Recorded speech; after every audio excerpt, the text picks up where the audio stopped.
We are live and welcome to a very special Halloween themed Trashfire.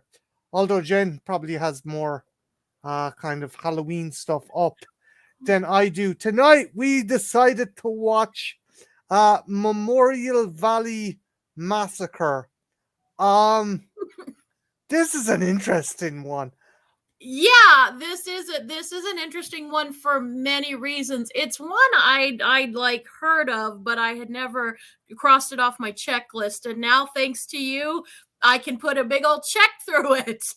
Um I didn't hate this movie, but um yeah, it's I don't know how to explain it. Did you hate this movie, Jen? No, I didn't hate it. It mostly just left me wondering what the hell. It seemed we were going in about a billion directions and we never really stuck with one. We kind of there's an environmental message in this movie, but then we kind of drop it toward the second half of the film. There's comedic undertones, but again we kind of drop it. The ending kind of just was like, okay, that's the ending. It's weird. I do feel this movie is very heavily padded. Like, I feel we could have cut down about 30 minutes of this film, and I think it would have enhanced it rather than hindered it. I okay, first off, I tried looking because there's very little information online about this movie. I thought this was Mormons decided, hey, we're going to make a slasher. It No, feels very like that. It's very tame. Like, especially if you're when you say slashers, we always think a high body count, some fun kills.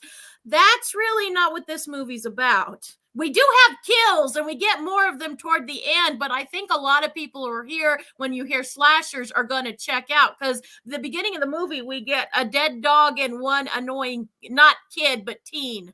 and the teen isn't killed till about fucking 25 Halfway. minutes into the movie. Like Yeah. again, when you think of slasher, you're thinking Jesus. Um you're thinking Jesus like every 5 minutes there should be a kill. Yeah, not always, but the good ones do have a high, especially if you don't have much of a story. And while we do have kind of a story in this, like I said, I just felt that this was a lot of padding, and I don't exactly know what we were going for. I think this is definitely a movie that could have gone through a few more script rewrites before we filmed anything. Yeah, it feels like something that was made for TV.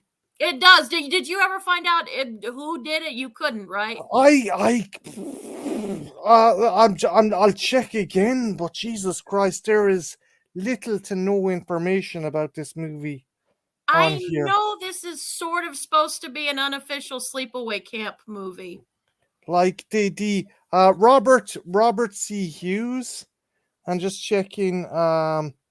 He's done a couple of horrors, Hunters of Blood, and Down the Drain. Yeah, I something tells me his cinematic caliber isn't is left wanting. The biggest names we have are Cameron Mitchell, who decides to get the fuck out of Dodge, and William Smith, who plays this kind of crotchety military type, and he's got like his trophy wife, and we'll get to their fucking death. That one is bizarre. We also have Mark Casso as the kind of for want of a better word, hermit, caveman. There's a whole fucking Caveman. story. And there's What? a story with him there. I didn't mean to cut you off, Marty, but there is a story with his character, which I guess I think the people that making this were betting, okay, people are going to be intrigued with him and what his story is, because I was joking with you. I'm like, are we doing like somehow a frozen, like the SNL sketch, frozen caveman thing where he got lost in time and unfrozen and is harassing these people at a camp? No, that's not what we're doing, but the movie kind of can make you think it for a good chunk of it. Now, we do get a backstory on what he actually is, but it's not very well fleshed out. It's interesting. It's one of the better, but they could have worked. But yeah, as Jen said, yeah, he is kind of he doesn't try and sell anyone Geico insurance or anything like that. But Or you know, become a lawyer. yeah. or get a fucking short-lived shit TV show. But yeah, you know about that, right? The Geico Caveman had a Yes, TV show. I Oh, watched it when the few episodes that managed to air. were you fucking high? Anyway, we're deviating. We're deviating. But Casso is interesting as the quote unquote slasher killer because when you think of something like this, you think of maybe the likes of the Hills of Eyes, where this big hulking kind of brute. Maybe he's kind of he's inbred, or maybe he's has some kind of Intellectually stunted. yeah, yeah, but you kind of get that, but more in appearance. You get Yeah, you think of this big kind of Frankenstein like creature, hulking. or if I'm this is like this scrawny kid with a bad Susan Hoff wig and Susanna Bad Hoff teeth. wig, sorry, and And bad bad teeth, teeth. Yeah. and the actor Mark Casso is a professional gymnast, and he later went on to play one of the turtles. I don't know which in TMNT2, Secret of the Use. Um, He's good. He's yeah, his really good physicality, physically. his physicality is fucking fantastic. You do kind of you could believe this dude is some kind of feral fucking person who grew up in the fucking boonies. Mhm. Um, You can't, and he's very light on his feet. Like that is mm, one praise I can give. Like whenever he's moving, he's mm, very light on his feet, and he does show off some of those gymnast skills too as well. And I think that that's like you said it when we were watching it. That's probably why he got the part. His acting isn't bad, but it's definitely the physicality that's definitely more important for this role. yeah. Again, the guy doesn't talk, whether it's the fact they chose not to give him dialogue or because he can't say a fucking thing through those terrible prosthetic teeth. He Um, does sort of emote with his eyes. I will give him that. Like there are a couple of like scenes where that are supposed to be a little bit more tender when we find out what's going on and stuff. And he does sort of emote with his eyes, which not all actors can do. So I'll give him props on that as well. There's a couple scenes where if you look in his eyes, yeah, there's something there. There's a little bit more emotion going on. He can kind of translate what he's feeling through his eyes. yeah, I just I don't. He's the kid. I don't see him as a villain. No, I I, don't either. I don't. Basically, we're encroaching on his land, and he's just a feral caveman, for a lack of a better word. And with this camp that's opened up where he lives, it's encroaching in on his territory. It's the same as like a wild animal. You're encroaching on their territory, and you get the feeling all he wants is just to leave his space alone. Like if just stay away and you'll be fine. yeah. He like I kind of got a shock because again, I thought environmentalists wrote this. You see like a dead dog and shit, and you see that he's fucked up part of the camp, and then there's a later scene where he has like this alarm system with cans, and there's a rabbit caught in it. I'm like, he's gonna kill the rabbit. No, no, he fucking unties the rat, lets the rabbit off. Then he's in his cave eating fucking grapes or berries or something. Little mouse comes over. It's like, yeah, I'm between this guy being somewhat a decent cave person to nature and these other assholes back at camp. I might throw my lot in with this guy. That's what I found. I don't know. What about you? Well, yeah, especially since there are a couple of characters in this movie that are decent enough, but the majority of this cast is kind of assholes. We have these kind of teenage dirtbags, we have these bikers, and there's a couple in the bikers that are okay, but for the most part, they're kind of douchebags and stuff. And you really can see, okay, I'm gonna be on this guy's side because they're just assholes. And then we have our first kill, who's just an obnoxious little brat. And like you said, and then when you said you didn't even feel bad when the teenagers were making fun of his parents because you can kind of see what they raised. Yeah, When like at first I was like, man, those teenagers are bastards.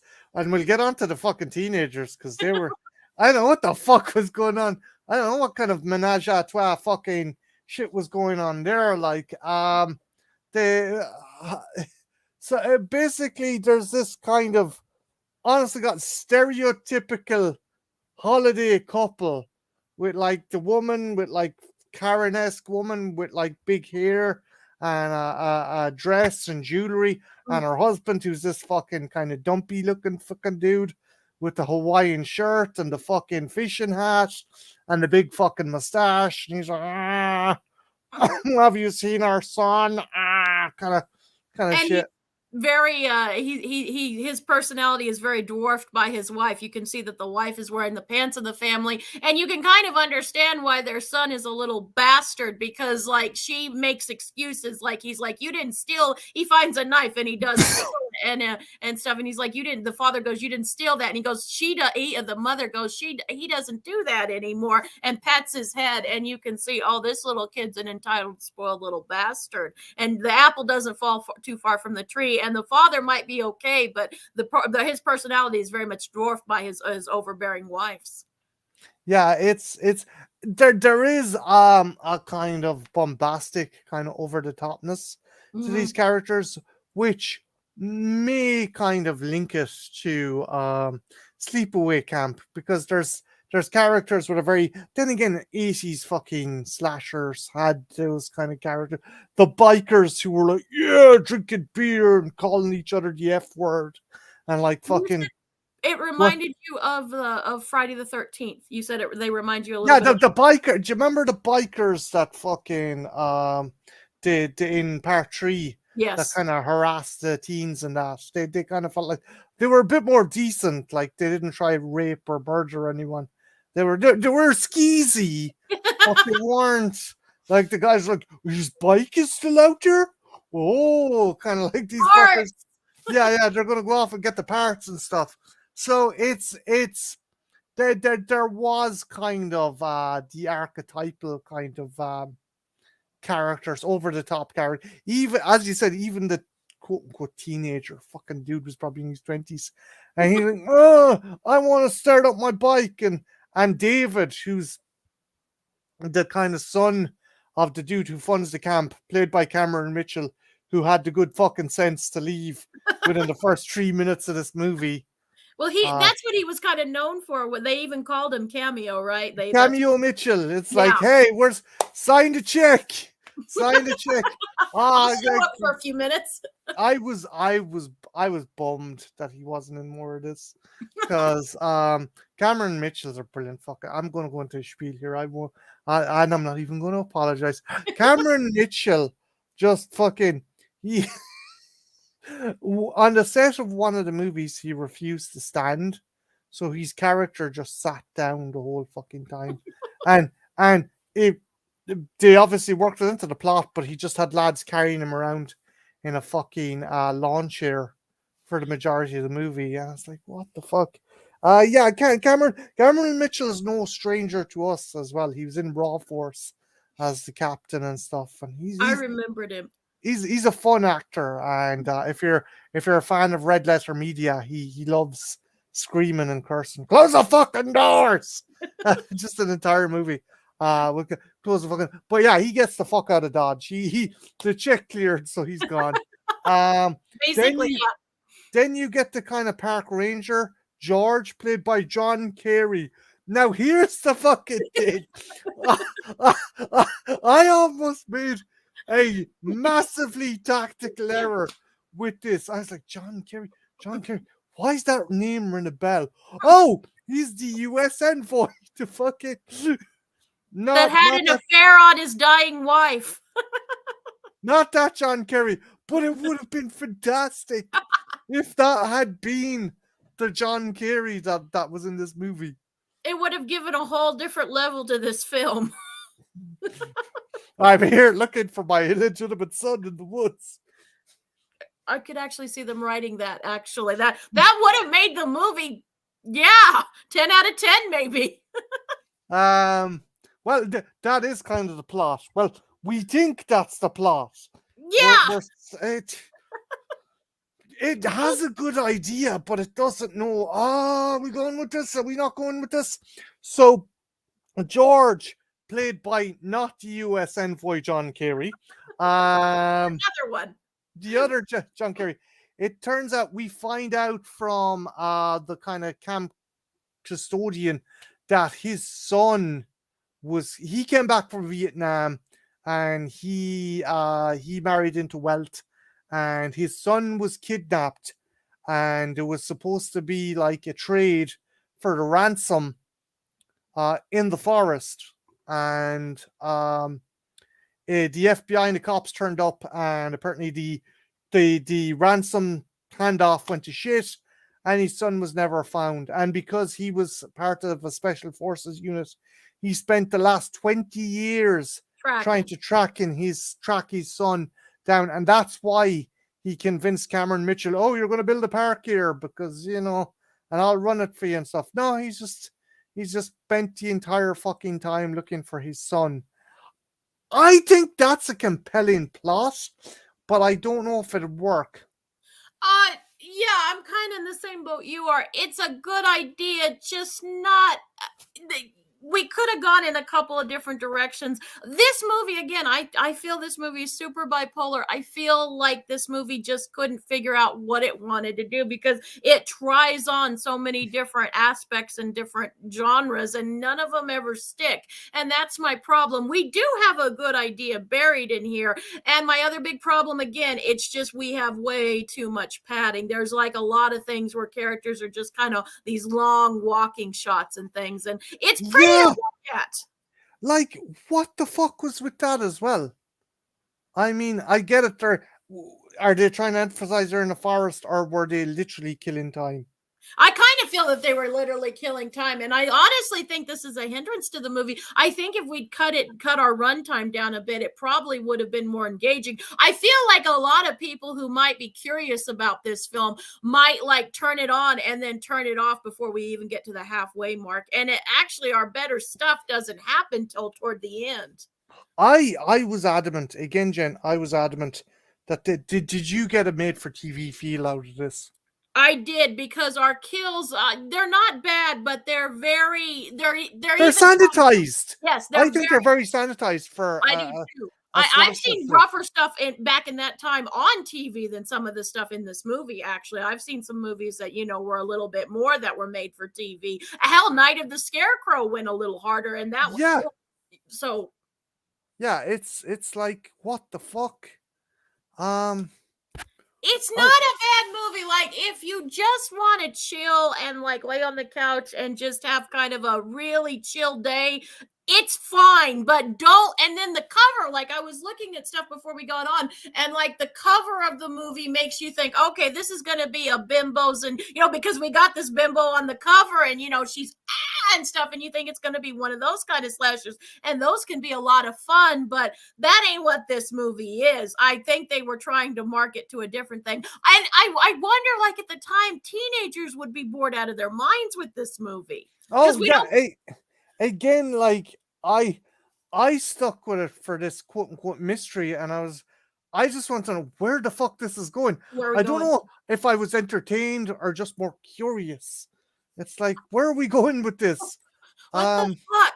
And then our ending, like, I get that they probably thought it was very poetic what happens at the ending, but I was like, that's it. We've sat through all this bullshit and this is it. I get that it was poetic. Like, I can understand what they were going for, but I'm like, okay, we could have really turned back the clock and made this runtime a bit shorter.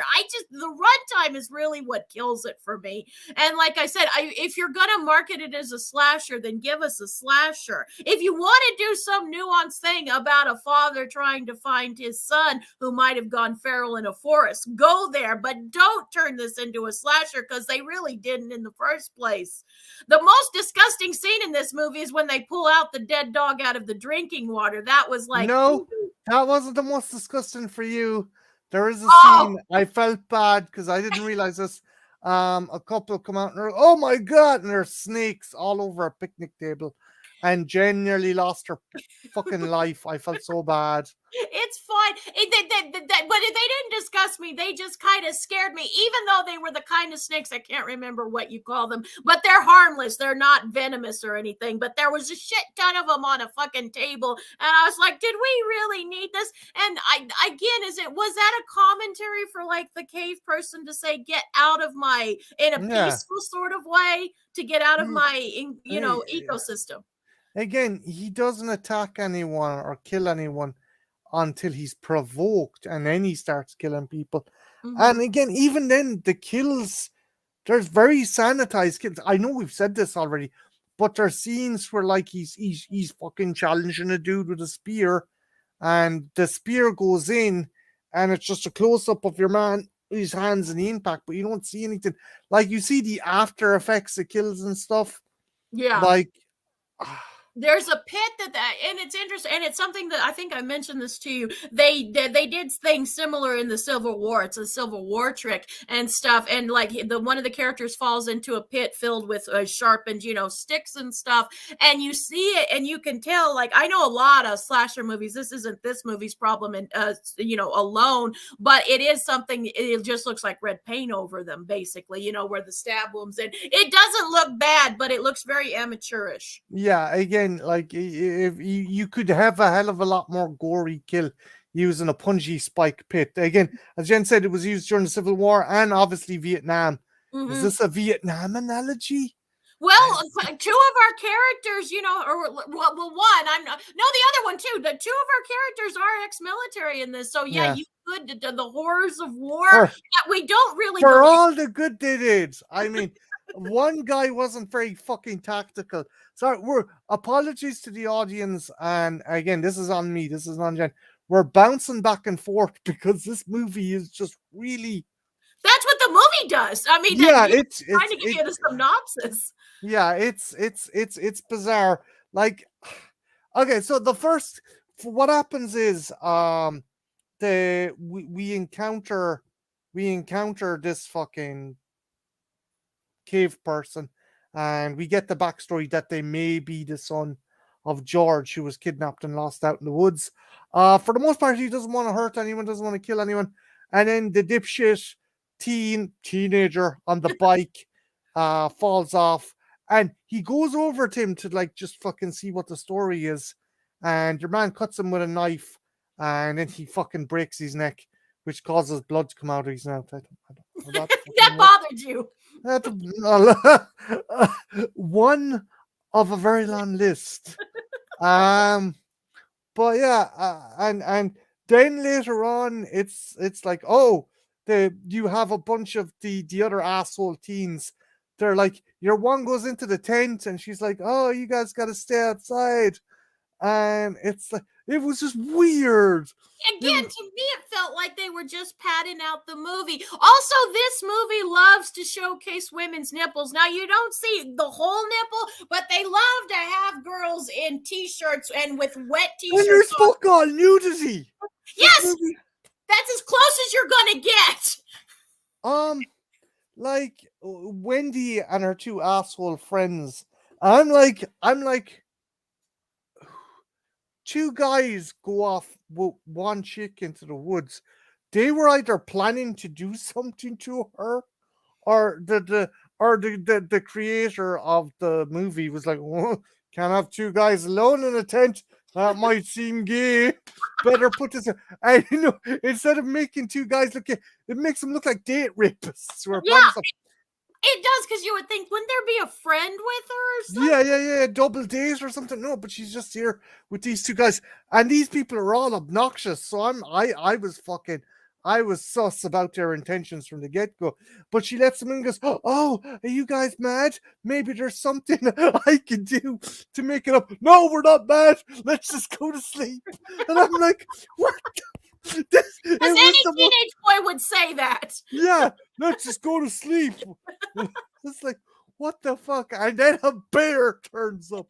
A fucking bear. Oh, yeah, the bear. See, that there's so much that went on. I almost forgot about the bear subplot till you mentioned it right there. The bear turns up, and they go, oh, the bear. Like fucking dickhead versions of the Scooby Gang, and they go out and they find the body of the kid who was killed, and they let the ranger George and David know. As I said, David was Cameron Mitchell's son, and he's like, "Oh, we better call the police." And no, here's the fucking thing. Here's the odd thing, Jen, right? George is like, "No, we're not calling the police," and he pulls the phone out of the fucking thing. Okay, and I get it. George doesn't want the authorities coming down To interfere. to interfere and fucking, endanger his possible son. A scene later, we show a park ranger or a fucking state trooper or something. So obviously they did contact someone in the tower. Like, They use their cell phones, Marty. They use their cell in phones. 1989. Yes. No, but that's like, it's like, no, I was like, okay, this is clever. George is going to formulate the reason why these people are cut off. Grand. Next scene, state trooper. Well, it looks like it's a bear. It's like, I thought we weren't contacting the authorities. What? They changed their smoke signals, maybe? You see where I'm coming from. It's like, there's a lot, like you said, there's a lot of problems with this film. I didn't hate it, and considering how much I didn't either. It was considering how much padding we have, I wasn't super bored with it. I was a little bored, but I wasn't as bored as I think I should have been, if that makes sense. You know what I mean? This was like a bland stew. And I don't hate stew, I don't like stew. It'll sustain you, but you wouldn't want to eat it every fucking day of the week. That's or what even 2 days a week. No. But so the first fucking dude is offed. Everyone's like, "Oh, it's a bear. We gotta go hunting a bear." and George is like, "Okay, I'm looking for volunteers." And kill the bear. To kill the bear. It's like, you just had a fucking park ranger. Again, it's obvious George doesn't want the authorities involved, but you really want a bunch of and some of these fucking dudes. Do you really want some trigger happy fucking tourists going around your forest? And none of these people know about gun safety. We'll get into that in a minute. So David is going around telling everyone, "Look, get the fuck out of Dodge. You gotta go. And David's already had a tenuous kind of relationship with George, because George feels that David's there to spy on him for his father. But David's just there because he wants to connect with his dad. Yep. Of course, his dad fucks off 3 minutes into the fucking movie. Yeah, and I kind of thought initially what we were doing that storyline, he's going to find a surrogate father in this ranger guy.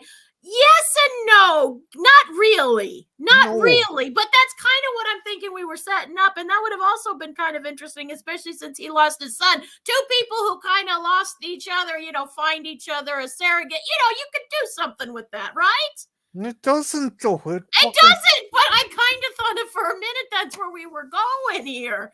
But that we don't. And like most of these people are kind of like the few of them are likable enough, but a lot of them are pretty damn insufferable.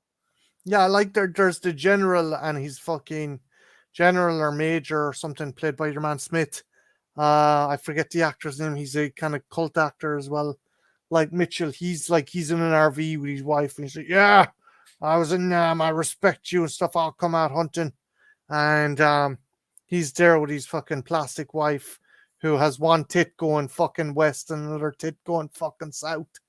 Like that, right? Yeah. But it was just, these characters are just the fucking pits. Now, maybe that was a conscientious decision. I think it was. I hope it was. I'm gonna lean on I hope. Cause like, again, I like, the more I watch this movie, the more I'm on the fucking caveman feral teen fucking killer side. So they go off and decide to go hunting, and David's going around telling people, "Look, just fuck off, get out of here before the road's blocked." And he tells the bikers, and the bikers are like, oh, so yeah, how come, how come he was killed out so far? Oh, he was on a bike, and the biker's like, oh, okay, okay.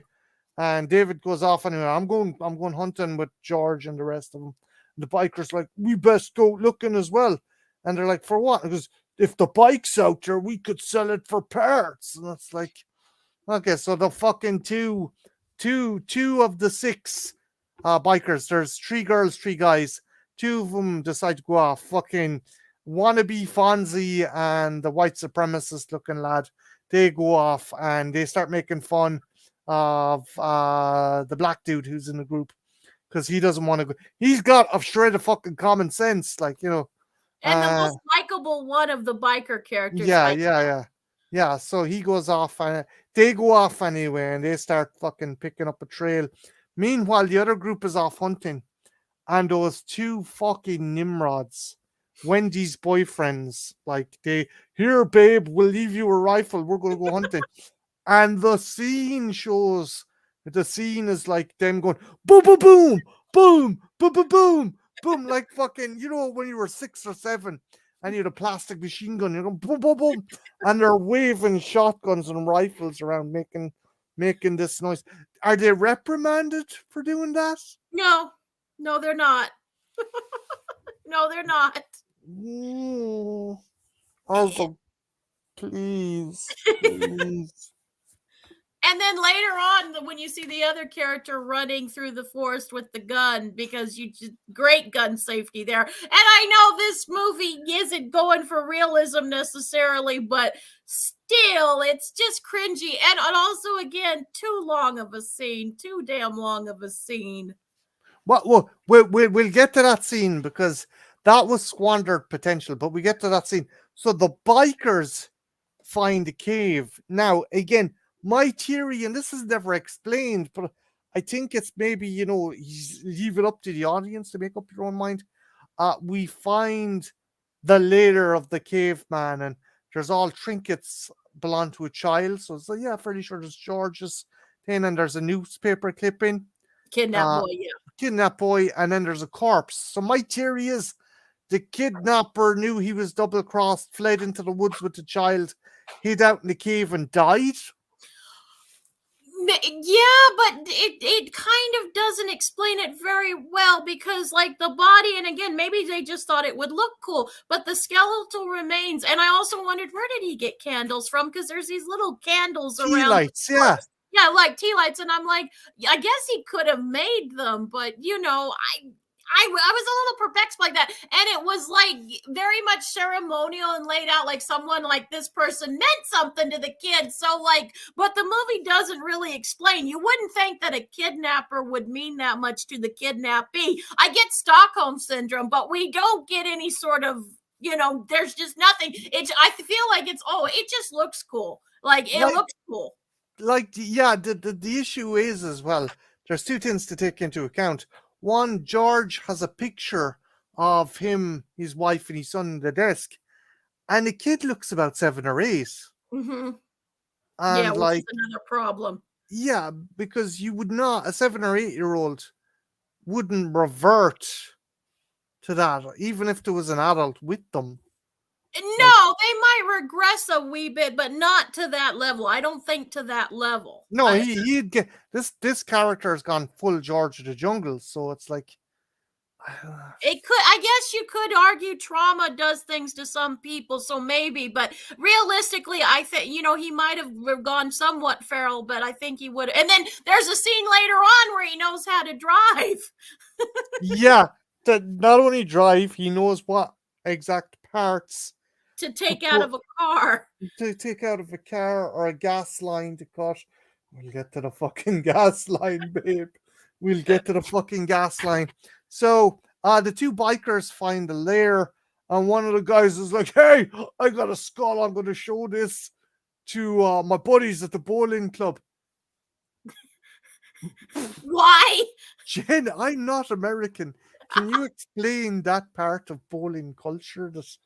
Oh, well, Marty, I mean, don't you know? Yeah, we always bring our skulls with. I mean, it's your skulls and bowling balls. They go together. do you fucking roll a skull down the is this Yeah, Mystery Men with yeah, Janine super nice. Gruffalo's character?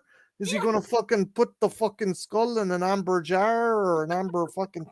I don't No, you fucking. just roll it down the lane and don't y'all do that in your neck of the woods, darling? We're not as advanced or into those modern fandangled sports, such as bowling or skull bowling. It hasn't caught on in Ireland, Jim. It hasn't caught on. You guys Um, are always a little bit behind. I'm sure you'll catch up.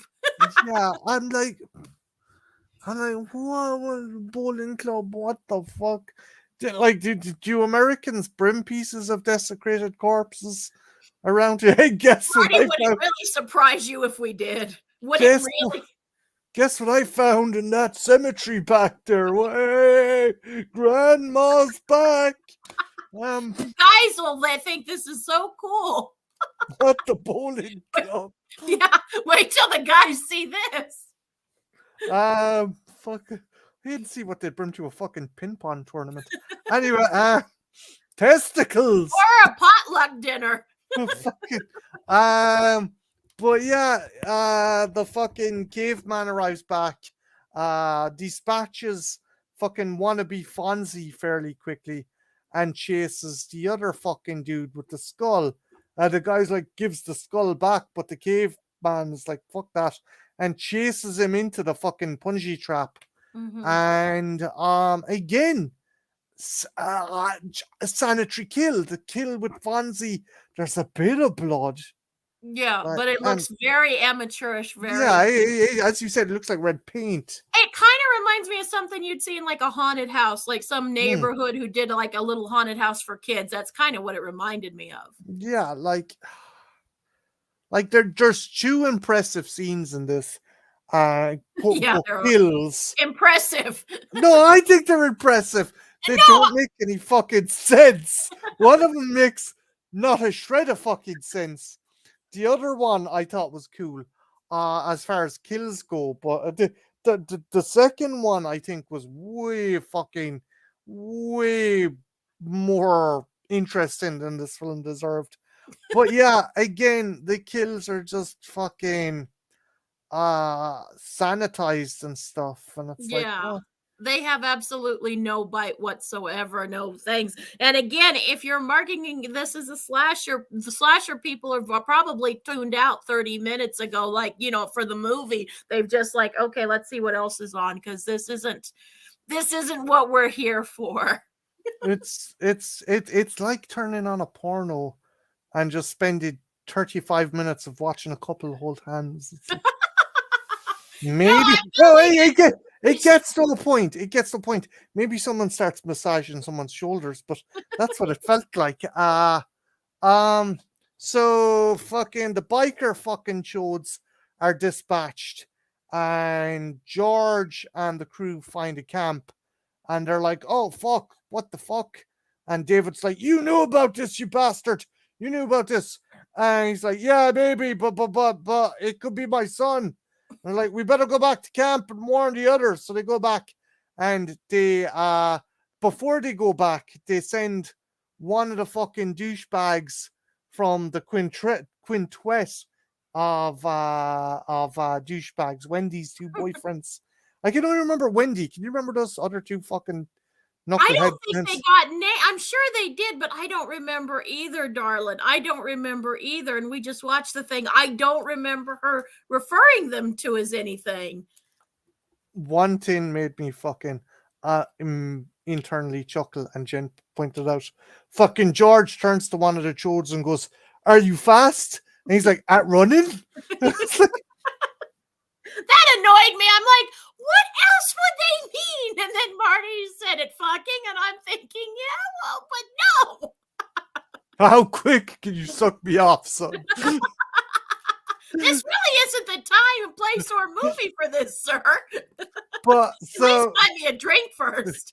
so fucking George sends one of Wendy's boyfriends off, and he was like flumsing around with the gun. I'm like, please, because I was thinking, okay, you know what, you could save this movie. He trips, and blows the top of his fucking head off with a shotgun. I thought that's what we were gonna do. The way how I mean, just over the top, he's running with this gun. And I know, like, they're city kids and stuff, but still, anyone with a little shred of common, whatever, would know you don't do that. He was holding it with his hand on the trigger area. He was like, it was inside in the trigger guard and all. And I'm like, this guy's gonna blow the top of his fucking noodle off, and he doesn't. No, he doesn't. But they're saving it because we get a scene later on where he tries to go back to the girl and she's alone and stuff, and we think it's the caveman coming to get her, and we see a hand coming, and I knew what they were doing right away. I think you did too, and stuff. And instead of it being the caveman, no, it's the one dude, and she just shoots him because she thought it was the caveman. Yes. We also get one of the tamest sexual assault scenes I think I've ever been Smells seen. her hair a few different times. And he gets a handful of titty. Yeah, I think the actor actually got a couple squeezes in. But he breaks her back and then fucks off. And they're like, you're a feral. And see, she tries to, she tells him, you can do whatever you want with me. And then it escalates, again, like much of all this other movie, it makes no sense. The scene, if you really slow it down, and it doesn't make much sense. He ends up cracking her spine. He squeezes her to death. Yeah, she goes, you're squeezing me too hard. And watch that scene. It really doesn't make much sense. No, they try to make it go super fast, so maybe they're hoping that the audience won't. But I was like, no, not really, dude. I was thinking he was gonna drag her into his cave and maybe keep her as a mate. Yeah, well, he doesn't even do that. That would have been more interesting, honestly. I thought it would have been funny if she was like, hey, I'm kind of into this. Yeah, I like this guy. I was like, she kind of does. Do you notice that one part where her breathing goes a little faster? And it's not because of fear. I didn't think it was because of fear necessarily. Maybe I'm reading too much into it. She was going to put out with the fucking feral fucking dude. That somebody's there are caveman porno things out there. I can attest to that. I'm sure if anyone could, it'd be you. I'm an expert. Jesus Christ Almighty. Anyway, again, this made me think. I was like, did Mormons make this? We've. Hey, Creepy McGee. Hey, welcome. But yeah, again, do you feel that again? Did you feel that this was another kind of thing, that this was made for TV? This was like the quote unquote sexual assault is another element made for TV kind of horseshit.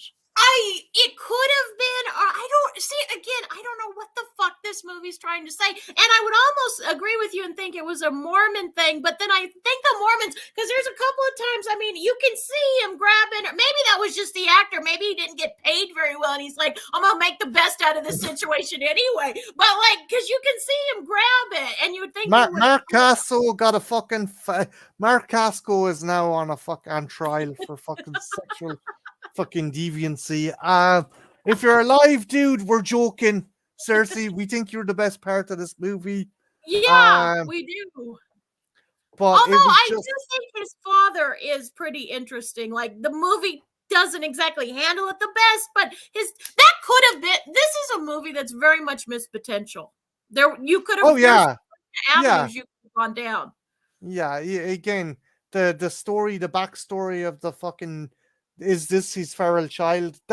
That's what had me fucking engaged. I was like, how, I thought he was going to start screwing people over or killing people to protect his son. I thought, I was like, because I was like, oh, when your man told the story, I was like, oh, I wonder, is George the one doing all the murders? Yeah, I kind of thought that he might be the caveman might be the red herring. Honestly, I Yeah. kind of thought we were going to go there, and that would have been an interesting idea because again, like we're like the other the kid the other park ranger, he doesn't really have his father. Like he wanted to connect Mm. with his father, and he didn't. They could have made it where they really bonded, the two of them, and then at the end of the movie, maybe he had to end up killing the kid, even though he cared about him to protect his other son. You could have done some really interesting things there, some interesting narratives if you wanted to. Yeah, again, Jen hit the nail on the head.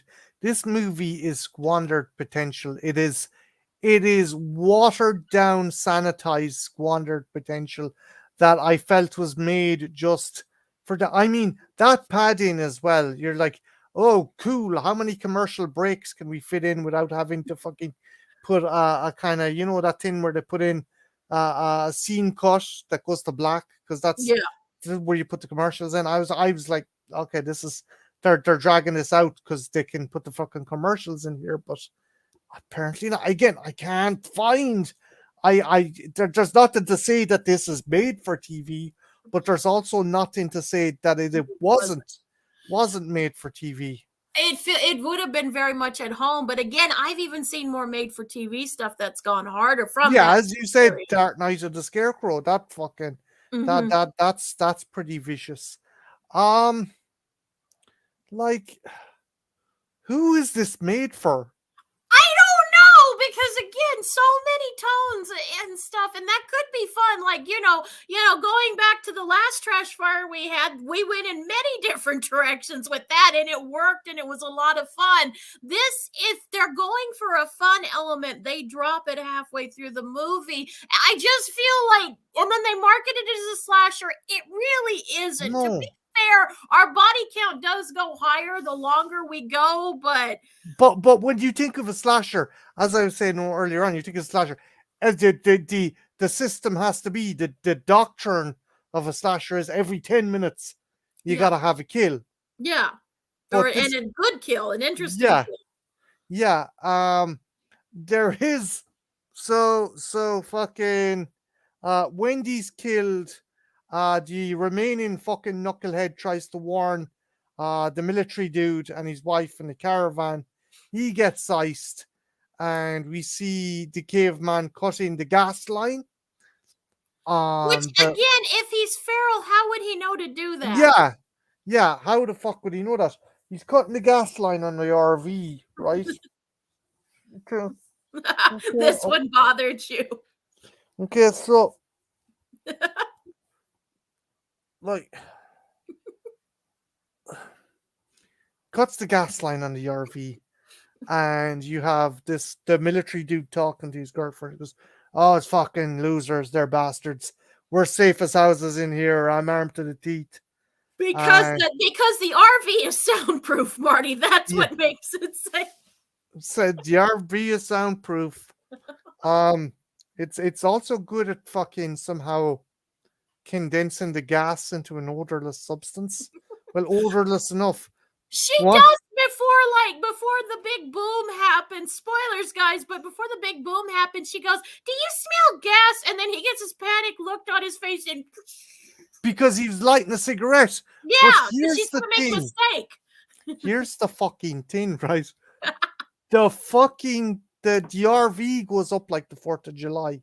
It's a great Okay. scene. It's a great scene. But in order for that explosion to happen, there would have had to be a massive buildup of gas in the interior of the RV, which would have rendered them unconscious and then dead. Do you see what I'm saying, Jen, right? Yeah, I follow this. But it's like, I smell gas. It's like I think they dropped the realism for this because this could be the most dazzling scene in the movie because it's a gorgeous explosion, and I kind of wondered how they managed to make it so big on what I'm assuming was a pretty small budget. I don't know that for a fact, but I'm going to take a wild stab at the dark here and say it was a low budgeted film, and it looked like the explosion looked like something that would be in an Arnie movie, honestly. Yeah, it looked like something that fucking Bruce Willis would have had to jump out the window of in Mhm. Die Hard. Miniature possibly.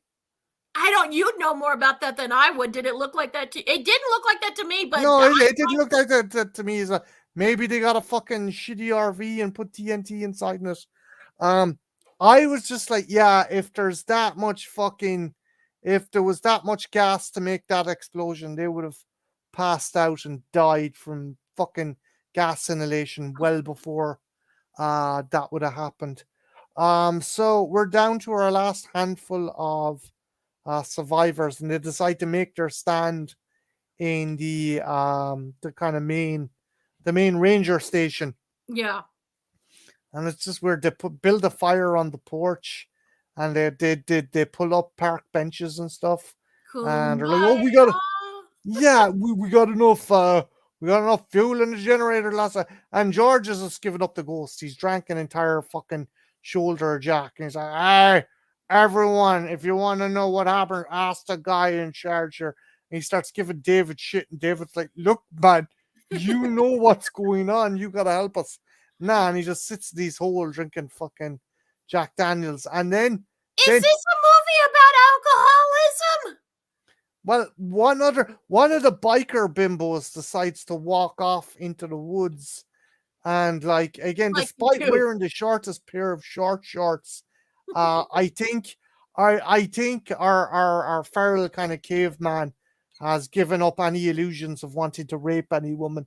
He just picks her up by the hair and breaks her neck and suspends her from a tree, and then our kind of custodian guy, he goes off to kind of refill the generator when it goes out.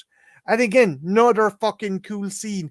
He gets a fright from her body dropping down, and he ends up pouring all the fucking diesel or gasoline or whatever all over him. And then the fucking caveman guy comes out with a torch. He's like, oh, oh, oh, and then fucking torches the poor dude. Look And good. it looked good. It was up there with when fucking Palmer gets torched in the thing. It's just the fire. It's a fucking back then. There's very few movies or TV shows now that'll do a full body burn. Uh and because even back then it was dangerous. Even now it's dangerous. But he does a full body burn, and he like walks. It's like he goes from the generator round the car to the side and then drops. And it's like, Jesus Christ, that was impressive. It Way, was. way more impressive than this movie deserved. Yeah, it was very much like the explosion with the RV, and you're wondering, okay, what the hell? I would be very curious. I don't know how you'd find out, but I'd be very curious a few things to do some background with this movie because it's confusing and like the acting's not the greatest, but there's some good stuff with this Yeah. movie too. It's a you know who we need to ask Moon. We need to ask Full Moon, Chris, because you were saying this is one of his favorites, right? He's talked about it. I know he's talked about it. I'll ask him the next time. I'll ask him the next time I talk to him and stuff because he probably. I wish he was around. He probably could give us a lot. But so yeah, as well as being able to disable electronic communications and cut gas lines, considering he's been raised in the wild. And know that he's- fire and gasoline equal burn. Yeah, he's able to operate an excavator. Yeah. But Do you want to take this? I'll let you take this one, babe. I'll let you take this one.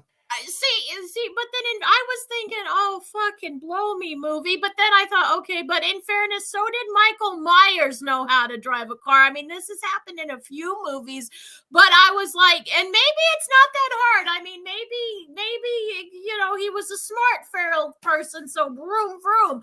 Or maybe he watched people. I suppose there's enough plausible. He was smarter than the three fucking dopes that hid behind the fucking pickup truck. Oh my god! And he jumps into this thingamajigger, and he's just going down. And then some of our survivors, like they kind of get into a hole, and they have time. They have plenty of fucking time to Ample time. move, and there's nothing hindering pressuring them to move, or there's like, it's not quicksand or anything, and they just stand there like deer in headlights. And I guess there was that argument, fight or flight, where some people, just stand still and others run. But three at the odds are at least one of them would have run. Honest to God, this people bitch about Charlize Theron getting squished by the Juggernaut ship crashing in Prometheus. This made that look like a fucking Scorsese scene in comparison. It made it much more plausible. Yeah. So he takes out three of them. He gets a triple kill. And it's almost funny, like how the next shot shows their mangled. Yeah, again, we're sanitized kills.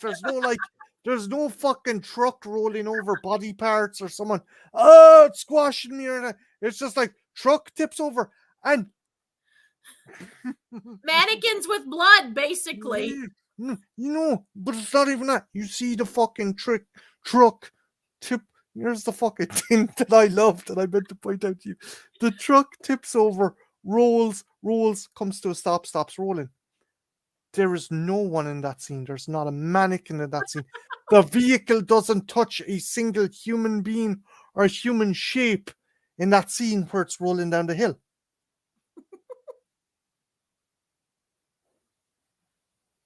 Like it stops rolling. It stopped fucking rolling. It came to a halt. Like, did they turn invisible? The truck hit them and then they turned visible again? Marty, I don't know. This movie broke my will like 4 scenes ago. But you get what I'm saying. It's like the truck touched no one. No one. It was a magic truck. It's a fucking we've buses carrying magic buses bringing fucking children to fucking inside the human body. I'm not fucking Jesus. And that's not even the worst problem of this movie. No, it isn't. It is not. You picked it, Marty. You can't get mad at me. I'm not getting mad at you. And I can't get mad at the movie. Yeah, well, and I've read a couple of people who said this movie is weirdly relaxing, and I kind of understand what you mean. If you're just sort of couch locked and is this the NyQuil of horror? Jen, is this the NyQuil of horror? Kind of. Yeah, actually, that's a pretty good. I think you just coined a phrase, darling. I think that this should be the NyQuil of horror. Like, if you're kind of couch locked and you just don't want to deal with anything, and it's too much effort to pick up a remote control and find something else on. Yeah, this would be the movie for you. Fine. Fuck it. Let's see if it's his kid or not, because I don't know how many people are invested to find it out by this point. I was, right? So David and the chick he hooked up with, they're like, George, let's get out of here. And fucking, I was laughing because the feral kid was just he's like a Doberman puppy. He's like, oh, just in the bushes. I guarantee you he improv that. He's just like he's like he was just there like a dog that wanted to be let out to take his shit. and fucking George, played by John Kerry, who's not the US voice. Not that one. Not that sexy John Kerry. He's fucking. He's like, I gotta go. I gotta find out. And it's like, what are you going to find out? Look, dude, are you going to fucking take a paternity test? So and I also they were supposed to have this bond, and he's like, no, I can't leave you. And then 2 seconds later, we'll send for help. It's like this fucking dude. He's got all these people killed. So he goes off, follows him, and he fucking evades 2 of the 3 traps. And with no problem. Like fucking easy as pie. But then the watch gets taken out. He's like, oh, you are my son. That And is the he's paternity test. That's basically this movie's equivalent of the paternity test. so that was solidifying that he was his son.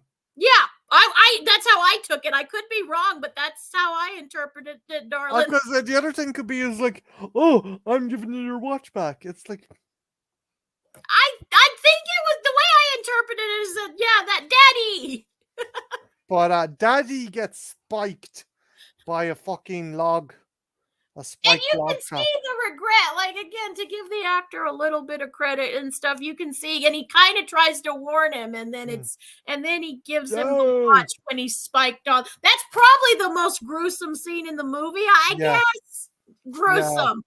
I say this with air quotes. Gruesome. with the trickle of blood coming out of the guy's fucking after he's been impaled by multiple fucking punches in the chest. Also, Marty, like he would have known. Like again, if you think about it for longer than 2 seconds, it doesn't make much sense. If he wanted his father dead, but then he acts like he doesn't, it's like he would have not taken him to that place because was he testing his father? Yeah, or was it like, I know this is my father, I want revenge, but I don't have the heart to do it myself. Maybe you see you pieced it together better than I did in my little addled brain. I don't know what the fuck this movie was doing. I think that's the thing that frustrates me the most. I don't know what I'm supposed to feel when the credits roll. I still don't know what I'm supposed to feel as we're talking about it. Can you recommend this movie to anyone? Like you, it's see, this is weird. I don't hate like there's movies you've shown me that I've hated. There's movies you've shown me that I fucking hated. This isn't exactly one of them. Now, if you ever said, Jen, let's watch it again, I'd be like, let's find something else. But I don't like I wasn't maybe, but then it could be because I watched it with you. But I didn't completely hate this. Yeah, neither did I, and by all intents and purposes, I think We should have.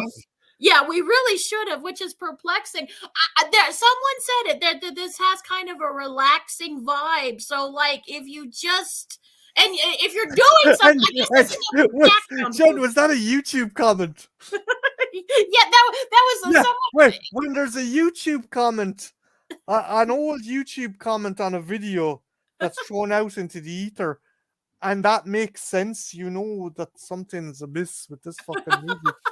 Like, you know. I get what they mean. It's just it does like this.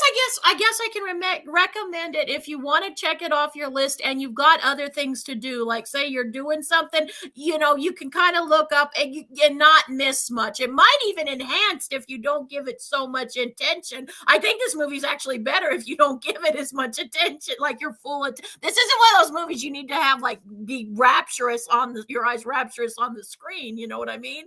It's No. not that. I didn't hate it, but this is definitely a one and done for me. But I suppose there is a certain charm. It definitely has some of the 80s tropes to it. I've seen it done better in movies, and don't go in thinking this is a slasher, because I guess technically it is, but it's not the kind of slasher. It is the most sterile slasher I have ever seen. There is a body count, but it does. Most of it doesn't happen till the end, though. Yeah, last fucking 15 minutes. That's when the kills are. Again, when I think of slasher, I think of gore, and I think of a rapid succession of kills, like every 10 minutes, every 5 minutes. And it's not, there's a difference between a slow burn and padding, and this movie definitely falls in the padding category. Wolf Creek is a great example of a slow burn done well. Our Audition is another one, but this is one that's like, no, this is just fucking padding. When I'm thinking, oh God, this sex scene is, and I know they didn't complete the act, but I was thinking, oh God, this sex scene's going on nowhere. You know you have a problem when you have a pervert thinking, can we just hurry this along? God damn it. Yeah, it fuck her already. There was a there was a scene like the bit where they're taking off their clothes and we're like, is this supposed to be erotically whimsical? And we're like, what the fuck is going on here? Yeah, I'm with Jen. I mean, have it on in the background if you're doing something else. if you're fucking playing Game Boy or fucking editing a video, maybe have it on just as background noise. Um, Things I liked. The guy. What was his name again? Uh, Cassos or Yeah. Coas or whatever the heck. Yeah. Um, he was The guy good. that was also in the Teenage Mutant Ninja Turtles movie. Yeah, he was cool. His physicality and Ye performance, and as Jen said, he emoted through his eyes and stuff. he That did. was good. Um, the RV explosion, while being dumb as fuck, was impressive, I and I think the fire burn, the burn, the full body burn, was impressive. But bar that, um, Yeah, there's too much padding, there's too much again, it's not the worst thing we've and I wouldn't classify it as a trash fire because some of the trash fires you can say is fun. This is a little too boring to be fun. yeah, You know what I yeah. mean? Is it a good date? I guess it's a good date movie because you can fool around and not feel guilty while the movie's playing. Oh yeah, I would have been copping fucking both your ladies, if I was there. I was like, Well, maybe then yeah. we'll watch it when I come up there. I thought you said this is one and done. Well, you've kind of I've looked at it through a new perspective. You've given me a new perspective, darling. Or incentive. I guess you should say perspective, incentive, one of the two. um, uh, if you got the Sleepaway Camp box set and this was included, would I you be would. like, this is the shittiest addition to it, Yes. or the Yes. one that's cobbled together with fucking unused, unfinished clips? I would Which say is this what? is the dead last one because at least with the one that's cobbled together, it was fans doing what they could with what they had. And that's cool. Like, you know, you could see the fans' devotion and they were trying. This movie has absolutely nothing to do with Sleepaway Camp. It's just, no, just toss it out. Like, I know there's collectors, they're like, you don't toss out anything, but no, it's like Halloween 3. It doesn't belong in the franchise. Fight me. I went there. What if he ended up taking on Angela and then they ended up fucking in the end? Maybe. I don't know. Maybe. I feel He's just like Angela would he's just kill just herself. confused as fuck. He's like, hmm, hmm, hmm, She's oh, a boy. it's got an asshole. Mm. um, As a friend of mine said, you know, it just needs a hole and then in a beating heart. And another friend of mine goes, you don't even need the heart. Jesus Christ. That's going into a trash fire. I know it's not your quote, but it's going into a trash fire. Yeah, I had fun with this watching it with you. I did too. I could But be then, watching a fucking infomercial on fucking how to construct fucking tampons and I'd have fun with you. Um same, but same. yeah, I'm sorry. I thought this would be a lot more This isn't when you need to say you're sorry because I'm kind of the same and I'm not copying you, but I kind of feel the same way. Like I should hate this movie way more than I do. no. I really don't. And stuff and like you said, maybe we will watch it when I come down because like yeah, you've given me a new perspective, but you know, but it's definitely a movie that I don't think we'll return to. We've had some fun with some other movies that this doesn't give you much to work with. It's just missed potential and it's more sad than, you know, fun. Yeah, If yeah, that makes sense. it does. It does. So yeah, if background noise, that's probably our best recommendation on Yeah. why to watch this movie. So my gorgeous lady, as always, she's gorgeous, and she is herself, and the delightful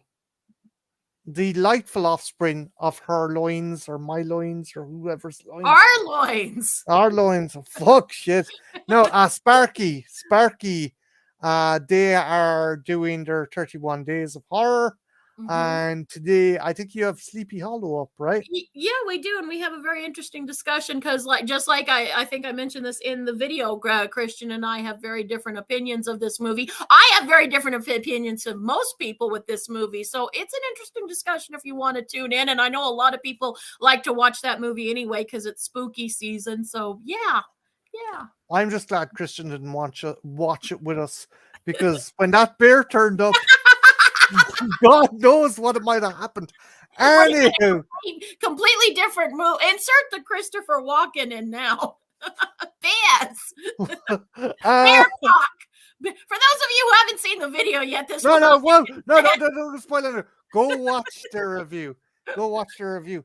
But what they've done 31 days. Check out her and Sparky's videos. Yeah, tomorrow She's we're going to be talking. We're going to actually go very whimsy, which is something very much an anomaly on my channel. We're going to do something much more whimsical than you're used to. irreversible. No, I'm saving that one. That one might be our Valentine's Day pick. Actually, I was thinking that'd be a good one to do on Valentine's Day. I've already done the necrophiliac movies, darling.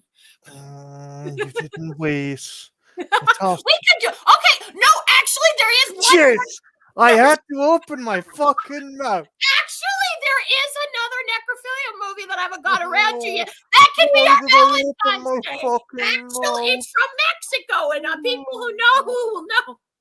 Yeah, and Christian won't watch it with me, so yeah. Well, and the good news is it's only like 24 minutes, but yeah, but it is very brutal. Like where the two necromantic films are very artsy and deep and intellectual. This one's much more this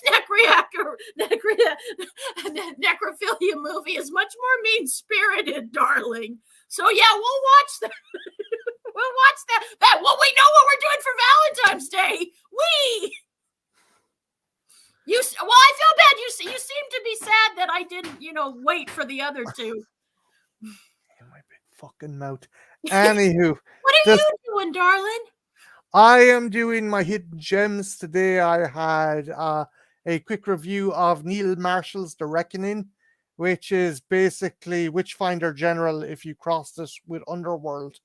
It's a fun movie, and if you like folk horror and like kind of an action flair, check it out.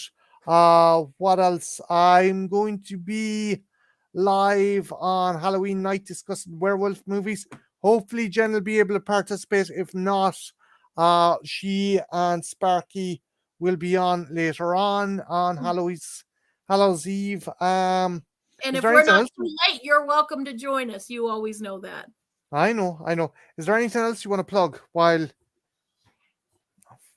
If anything, it would be the other way around.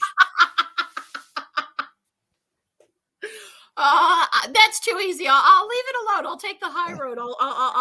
Fuck off. Fuck off. Yeah, we're gonna, but there's 2 days left, and tomorrow we're gonna be doing something very whimsical. And then for our 31 days, the last day for Halloween, we've got a movie that I think will be a lot of interest. I'm not going to tell you guys what they are, but interesting. The last couple of movies, and if you want to check, also I'd love for you guys to go hear our thoughts on When Evil Lurks, because that was a really good movie that I think more. Hello, Mr. Dan. Hey, Mr. Dan. That I really have you seen it yet, darling? You haven't seen it yet. No, I've everyone who's seen it seems to be raving about it. Almost everyone. Okay, I need to check out your review, so I need to. That's what I missed that one. I watched today's one. I missed yesterday's one, and so you weren't too impressed. I was very impressed, but somebody else on this couch wasn't. I was very impressed. Okay. Yeah. So I guess the ending is incredibly miserable then. No, the ending is a little. It's a good. Now I think it's really good, but Christian and a few other people have had a few issues with the ending. It's not as brutal as I would have liked, but I like the movie and all. There's some stuff to talk about with this film. If you want to talk about it, if you want to watch and talk about it, I'd love to hear your thoughts on it. If you're going to be more in my camp or Christian's, it's an interesting movie. I'll definitely very cerebral, like everyone's talking. I didn't mean to cut you off, but it's very much it's not just about the gore. There's a lot of psychological stuff and a lot of mind fuckery with this movie. It's a good one. Cool. I'll definitely check that out.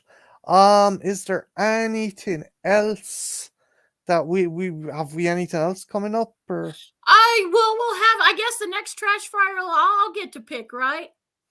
Yeah, unfortunately.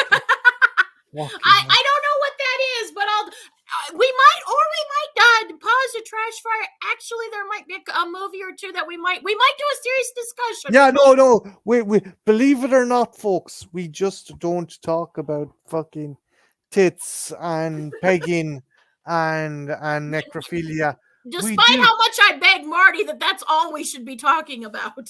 No, we've had civilized discussions. If you want to check out some of our better ones, History of Violence Yeah, that was is one that we're both very proud of. Mhm. And what other I'm movie? proud of all of them. I am. I'm Yeah, proud. no. I am as well. But we like, just to show we're not just fucking locked into talking about schlock. We've done a couple of quote unquote legitimate ones. I Yeah, we suppose. have. And I love doing those. Like, I love doing our trash fire too, but I also love it when Marty and I can talk a little bit more seriously. Because believe it or, well, I don't think anyone doubts you're a cinephile, but I kind of likes the pretty pictures across the screen too. She has been known to watch movies where someone doesn't get their cock out. I'm as shocked as anyone. But it's always a bonus with me if we can. It's always a boner with if she can. If you can. Oh, high five, babe. Woo! That was a good one, darling. He says, bring on the schlock. You know, don't worry. We're not going to sleaze. We're not going to drop our sleeves by any count. No. But occasionally we do like to inject something a little bit more highbrow. These people are cultured. You'll know that stream is coming on because we'll both wear monocles. We'll both fucking.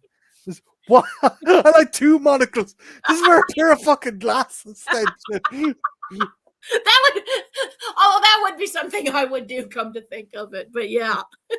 But yeah, no, with that, guys, we're going to finish up here. We just want to say thanks a million to everyone who stopped in and checked it out. Creepy McGee, Mr. Dan, and I know there was a couple others popping in and out.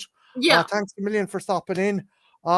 This was a fun one, and in no small part to my gorgeous, fantastic, and absolutely legendary co-host, girlfriend, and love, Jen Mitchell. So yeah. No, I think it works because both of us, you bring so much to the table, and you can talk real good. You can use them words. You're good with them words. What you said? Then look at you with your $10 words. You're pretty. You got the pretty languageization. Ooh, that almost sounded like Cungalingus in my head. Cungalingus. What part of Ireland is Cungalingus? Thanks a million, Mr. Dan. Happy Halloween. Happy Halloween, guys. Yeah, everyone have a great Halloween. Enjoy it, because it's slowly dwindling down, and we got to wait another year for it, and we're going to have Christmas pretty soon. So, yeah. I got plans for Christmas.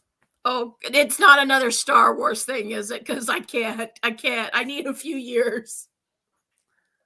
I got a Christmas special that makes the Star Wars Christmas special look like the Bolshoi Ballet. Right, and with that... I would be careful, because I'm picking next Trash Fire, darling. I would be careful. There'll be a fucking Mexican standoff of shite. And with that, we're going to say goodbye. Bye, guys. Goodbye. Happy Halloween. Shlanawalia. Wee. Schlong. Penis. That's my line. I'm taking it back. I'm taking my penis back. Bye, guys. You'll have to live